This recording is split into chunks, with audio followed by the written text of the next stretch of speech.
جی بسم اللہ الرحمن الرحیم، السلام علیکم جی، السلام علیکم۔ امید کرتا ہوں کہ سبھی دوست بخیر و عافیت سے ہوں گے۔ میں مشرف چودھری آپ کی خدمت میں حاضر۔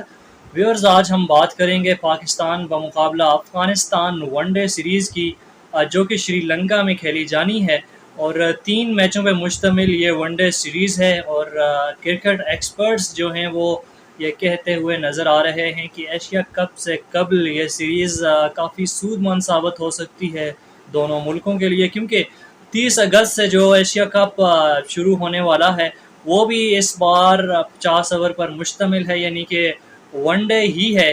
تو اس سیریز سے کافی کچھ فائدہ ہو سکتا ہے دونوں ٹیموں۔ پاکستانی جو ٹیم ہے وہ اگر افغانستان کو وائٹ واش کر لیتی ہے، یعنی کہ 3-0 سے ہرا دیتی ہے، تو پاکستانی ٹیم جو ہے وہ ون ڈے رینکنگ میں پہلے نمبر پہ آ جائے گی۔ اور ایشیا کپ سے قبل اگر ایسا ہو گیا تو ہمارے جو پڑوسی ہیں بھارت، وہ پہلے ہی بڑے پریشان ہیں، اور اگر ایسا ہو گیا تو بھارت کافی صدمے میں چلا جائے گا۔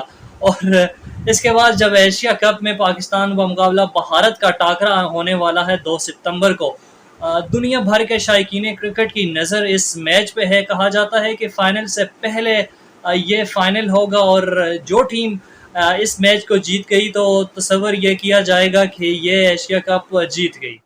اب پاکستانی ٹیم کس حکمتی عملی سے افغانستان کے خلاف گراؤنڈز میں اترتی ہے اور کیسا کھیل پیش کرتی ہے۔ حالانکہ بڑی اچھی تگڑی ٹیم کی سلیکشن کی گئی ہے یہاں پہ۔ آل راؤنڈرز کی اگر ہم بات کریں، پیس بیٹری کی یا پھر جینین بیٹس مینوں کی، تو بڑی تگڑی ٹیم ہے، اور یہ کسی بھی ٹیم کو ہرا سکتی ہے کسی بھی گراؤنڈ میں۔ لیکن کرکٹ ہے، کچھ کہا نہیں جا سکتا۔ بہرحال جی، سب کی نظریں اس سیریز پہ ہیں، اور اس کے بعد ایشیا کپ میں پاکستان بمقابلہ بھارت جو 2 ستمبر کو کھیلا جانا ہے۔ اب دیکھنا یہ ہوگا کہ ایشیا کپ سے قبل پاکستان کیسے کھیلتی ہے اور کس حکمت عملی سے گراؤنڈز میں اترتی ہے، یہ تو وقت ہی بتائے گا۔